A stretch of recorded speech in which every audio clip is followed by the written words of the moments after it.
Jésus me rend heureux. Il m'a donné sa présence, sa puissance, et il m'a merveilleux.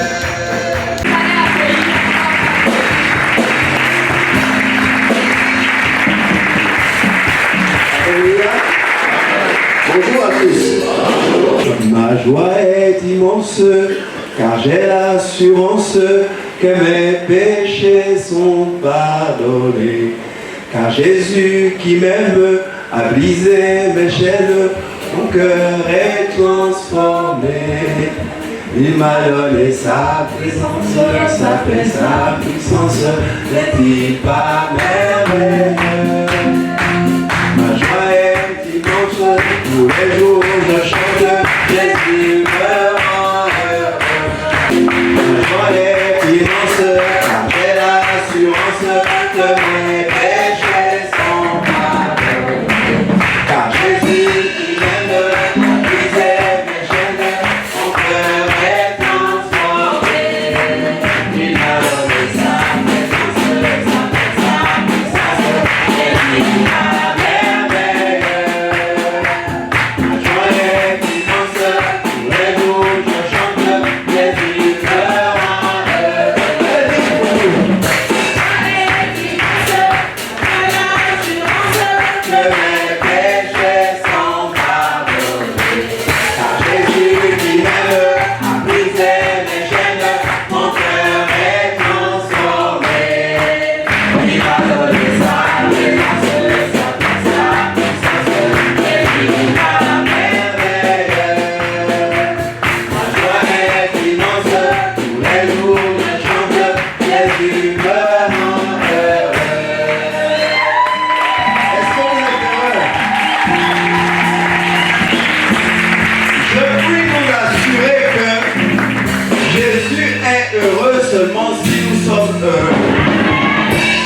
Si nous venons ici que nous ne sommes pas heureux, Jésus n'est pas heureux.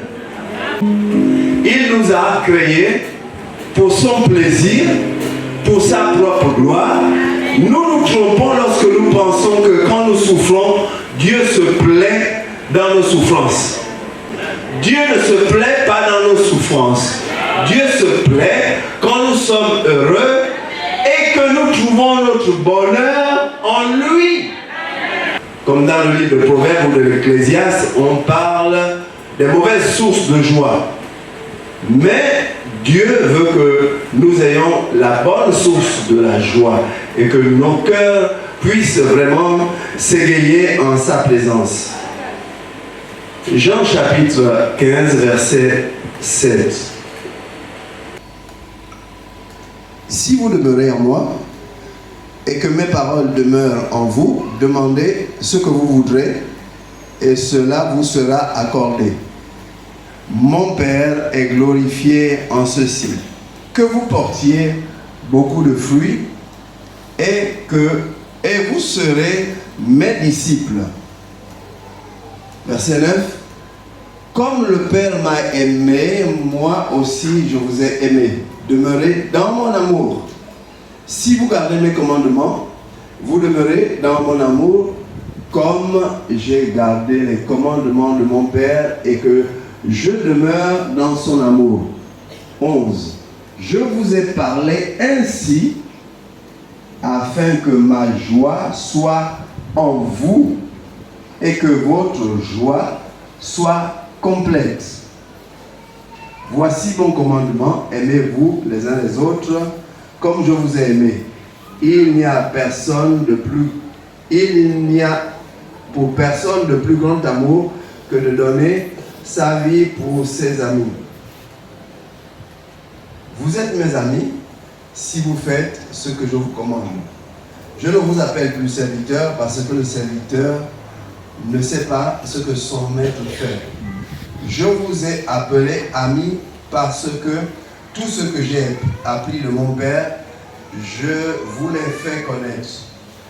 Ce n'est pas vous qui m'avez choisi, mais moi, je vous ai choisi et je vous ai établi afin que vous alliez, que vous portiez du fruit, que votre fruit demeure, pour que tout ce que vous demanderez au Père en mon nom, il vous le donne.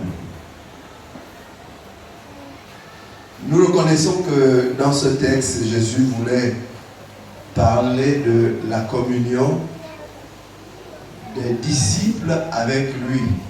Et il a pris pour illustration le cep et les sarments.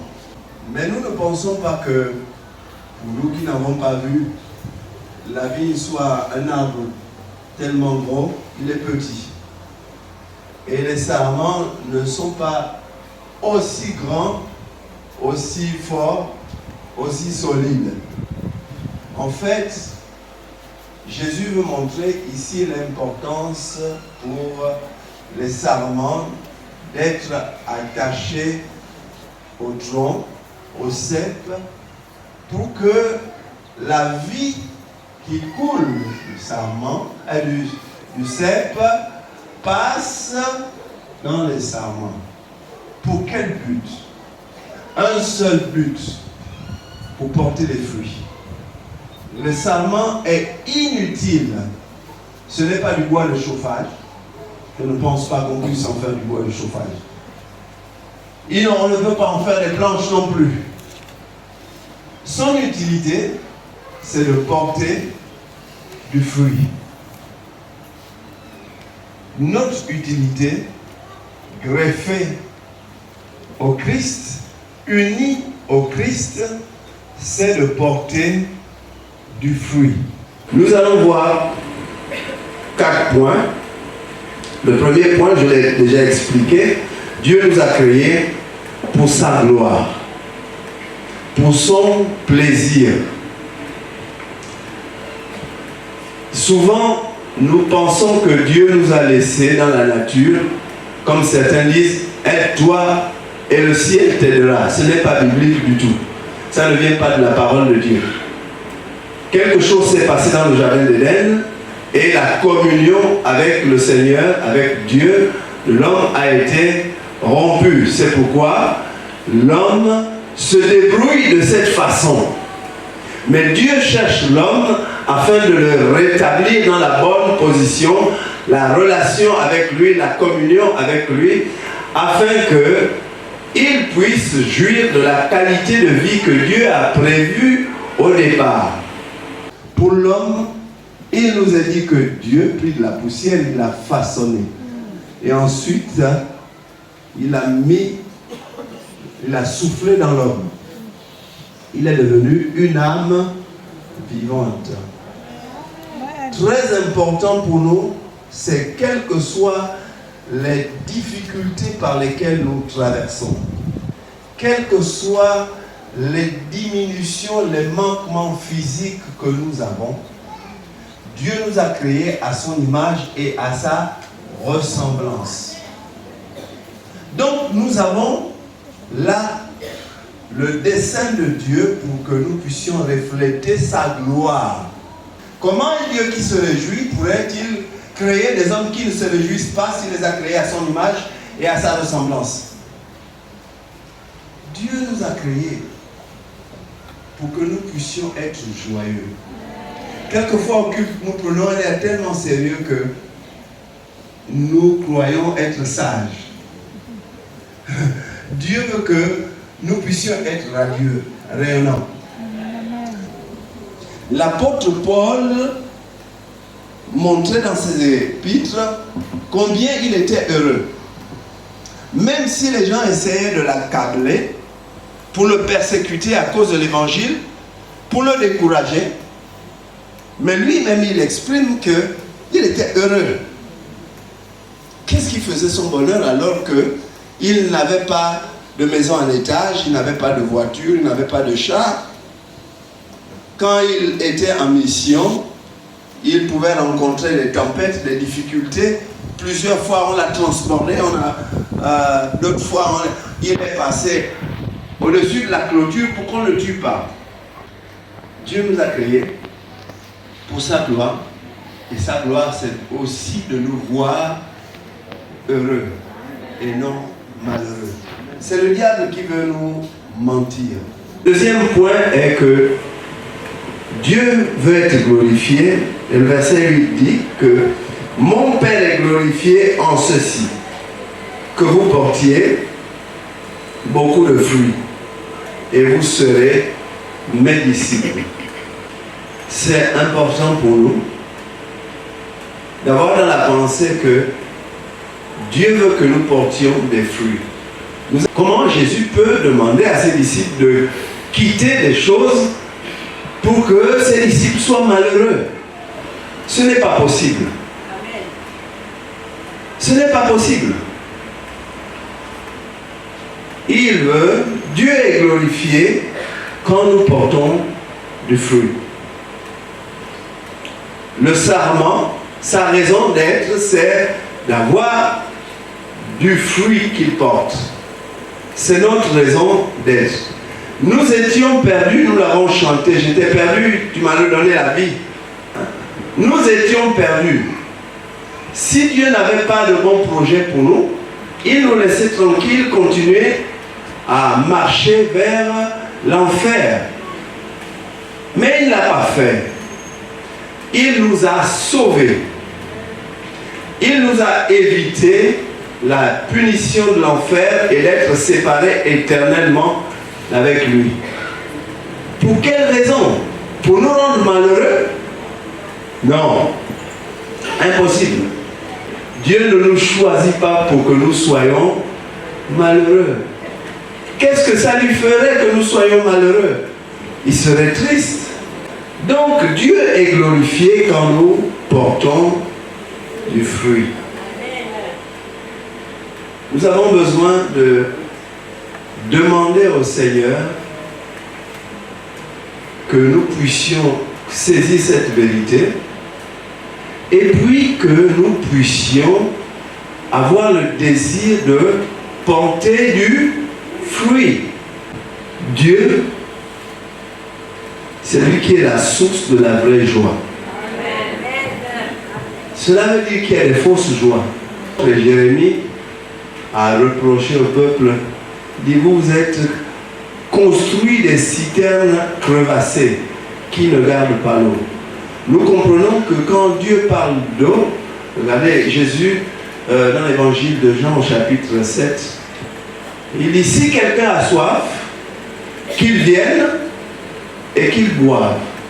En fait, notre âme a normalement et désespérément soif de la présence de Dieu. C'est Dieu seulement qui peut nous satisfaire notre âme. Et nous voyons dans les psaumes, David dit, mon âme a soif de toi, mon âme languit après toi, mon âme soupire après toi, comme une biche soupire après les courants d'eau. L'eau est l'image de ce qui nous désaltère. Et comme l'homme est séparé de Dieu, il lui est impossible d'être satisfait à jamais. C'est pourquoi les joies qu'ils ont, les hommes qui n'ont pas Dieu, le Dieu qui ne connaissent pas Jésus, ce sont des joies éphémères qui ne durent pas, qui ne satisfont pas l'âme. Mais il y a ce besoin de Dieu, et si l'homme ne remplit pas ce besoin avec Dieu, c'est pour cela que nous allons prêcher l'évangile, pour que ce besoin puisse être comblé par Dieu et qu'il soit la vraie source de joie. Comme les hommes ont rejeté Dieu, ils ont refusé de le reconnaître et ils sont ingrats, alors Dieu les laisse aller selon que leur cœur les dirige. Ils sont conduits par les penchants de leur cœur. C'est pourquoi nous nous étonnons que des hommes qui sont intelligents, qui ont appris, qui ont été à l'école, arrivent à faire des choses que les animaux ne font pas. Les hommes avec les hommes, les femmes avec les femmes. C'est parce qu'en eux, il y a une recherche de Dieu. Mais comme ils rejettent Dieu, cette soif ne sera jamais comblée, satisfaite. L'apôtre Paul nous parle du fruit de l'esprit. Et dans certaines traductions, c'est ce que l'esprit produit, c'est l'amour, la paix, la joie. Le fruit de l'esprit, c'est la joie. Nous voulons la joie. Il faut que nous ayons Jésus dans notre vie. Celui qui n'a pas Jésus ne connaîtra pas la joie. Parce qu'il ne connaît pas la paix. Il n'est pas réconcilié avec Dieu. Comment serait-il en paix?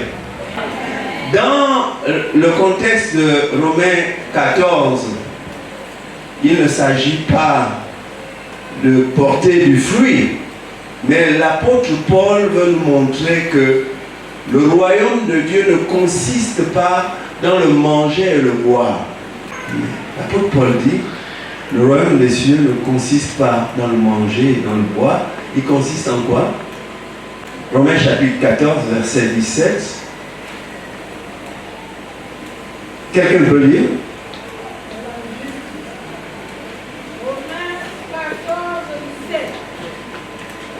Car le royaume de Dieu, ce n'est pas le manger et le boire, mais la justice, la paix et la joie par le Saint-Esprit. Merci.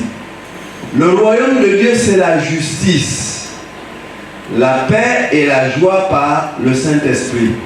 Lorsque nous lisons dans Matthieu chapitre 6, verset 33, il est dit, cherchez premièrement et la justice de Dieu. Nous devons chercher une manière de vivre qui soit juste devant Dieu. Nous devons confesser pour que nous puissions marcher d'une manière digne de l'évangile, comme l'apôtre Paul dirait. Le royaume de Dieu consiste dans la justice premièrement. La justice nous rappelle que Dieu est saint et il n'y a pas d'imperfection en lui. Ce qu'il désire, c'est que, comme celui qui vous a appelé est saint, vous aussi soyez saints dans toute votre conduite, dit l'apôtre Pierre. Ça veut dire que nous devons marcher à l'image de Jésus dans la sainteté. Nous ne pouvons pas négliger le péché. Si nous négligeons le péché, nous n'avons rien compris avec Dieu. Et si nous négligeons le péché, nous sommes perdus. Parce que c'est le péché qui a envoyé Jésus à la croix. Si nous sommes ici rassemblés, c'est que nous avons donné notre cœur à Jésus, nous avons accepté l'œuvre de Christ. Nous étions incapables de nous sauver nous-mêmes, mais Jésus, nous savons qu'il a accompli parfaitement la justice de Dieu. Le sang qu'il a versé, il a porté la punition pour nos péchés. Le sang qu'il a versé a été agréé par Dieu. Et l'apôtre Paul explique que nous sommes justifiés. Jésus-Christ est notre justification. Quand Dieu nous regarde, il ne nous voit pas, il voit Jésus. Les perfections de Jésus. Donc le royaume consiste dans la paix. Mais la paix là aussi veut dire que nous devons être en paix les uns avec les autres. Parce que si nous savons que Dieu prend plaisir à son peuple, il aime son peuple. Nous devons voir les choses comme Dieu voit les choses. Nous devons être en paix les uns avec les autres. C'est quoi cette histoire de on peut terminer le culte, il y a certains à qui on ne peut pas dire bonjour parce qu'ils nous ont fait quelque chose. L'Église ne peut pas grandir comme ça. Pour que l'Église grandisse, si nous constatons des choses telles qu'elles sont, celles que je viens de lire, Dieu le permet. Pourquoi? Parce qu'il permet que le fer aiguise le fer afin que nos caractères puissent être forgés. Et si quelqu'un nous fait du mal, nous avons le devoir et le droit de nous approcher de lui avec amour et respect. Lui dire, frère, ce que tu as fait là m'a blessé. Vous pouvez gérer cette affaire. Le diable est content lorsque il y a plusieurs petits feux de mauvaise nature dans l'église où l'un ne parle pas à l'autre, l'un ne discute pas avec l'autre. C'est leur groupe, c'est pas le mien. Croyant que c'est comme ça qu'on venait. Mais nous ne sommes pas un groupe d'animation. Nous ne sommes pas une association. Nous sommes l'église du Dieu vivant qui est l'appui et la colonne de la vérité. Si les gens cherchent la vérité, ils doivent regarder à nous, à l'église. C'est l'église de Dieu. Si on ne peut plus voir la vérité dans l'église, alors ce n'est plus l'église.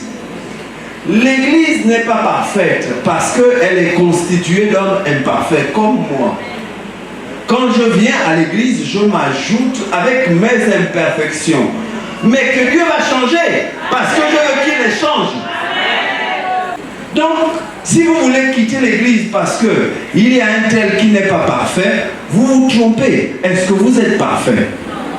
Vous n'êtes pas parfait. Vous avez besoin de laisser Dieu vous changer, vous transformer. Et nous serons tous parfaits quand Jésus reviendra, qui nous enlèvera.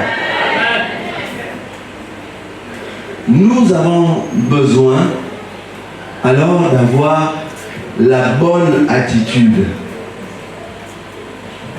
La bonne attitude, c'est laquelle? Dans l'Ancien Testament, nous voyons que Dieu a appris au peuple d'Israël dans ses réjouissances de ne pas imiter les païens. Mais il leur a dit comment faire pour que chaque fois qu'ils se réjouissent qu'ils fêtent, ils soient conscients de la présence de Dieu. Nous avons besoin d'être conscients de la présence de Dieu dans nos vies. Non, quelques-uns vont dire, mais oui, mais les mondains mangent dans les restaurants, nous aussi on mange dans les restaurants. Pourquoi les chrétiens ne font pas les restaurants? Parce que les chrétiens ne savent pas se mettre ensemble, faire comme les mondains et faire des bonnes choses qu'on voit. Et pourtant, Moïse, avant de mourir dans le Deutéronome, a repris la loi et a donné des conseils. Et il y a un chapitre qui nous parle des bénédictions liées à leur bon comportement et des malédictions liées à leur mauvais comportement. C'était en fait comme une prophétie de Moïse qui s'est accomplie au temps où certains rois ont déporté ces populations-là. Notre mémoire peut nous faire jouer des tours. Si nous ne restons pas près de la parole de Dieu, nous risquons de nous égarer. Nous avons besoin de rester près de la parole de Dieu et être remplis du Saint-Esprit afin qu'il nous garde en communion avec le Seigneur Jésus pour que la vie passe du tronc au sarment que nous sommes afin que nous puissions porter les fruits attendus. En Deutéronome chapitre 28, il y a un verset qui a attiré mon attention. Pour n'avoir pas servi l'Éternel, ton Dieu, avec joie et de bon cœur, en ayant tout en abondance. Et en dessous du verset, Dieu montre comment le peuple d'Israël va souffrir. Souffrir dans leur environnement. Ce verset-là me montre en fait que Deutéronome 28, verset 47, mais il faut lire tout le contexte. Ce verset montre que la joie de Dieu, le désir de Dieu a toujours été que ceux qui lui appartiennent le servent avec joie, se réjouissent devant lui, qu'ils fassent de bon cœur, pas comme si on les forçait. Comment arriver au point où nous pouvons servir le Seigneur de bon cœur. Il donne le salut aux hommes. Mais il prend plaisir à ceux qui sont conscients de ce que Dieu fait. Dieu, notre source de joie, c'est ce que nous avons voulu traiter ce matin. Montrer que Dieu nous a créés pour sa gloire, pas pour la nôtre, pour son plaisir et pas pour le nôtre. Nous portons du fruit seulement en demeurant en Christ. C'est l'Esprit de Dieu quand nous demeurons en Christ qui produit le fruit. La justice, la paix, la joie. La bonne attitude que nous avons, c'est de pouvoir exprimer notre reconnaissance en prenant part dans notre communauté, dans notre culte, prenant part à la louange à cause de ce que Dieu a fait. Et Dieu se réjouit. Que Dieu nous bénisse, que nous fasse du bien.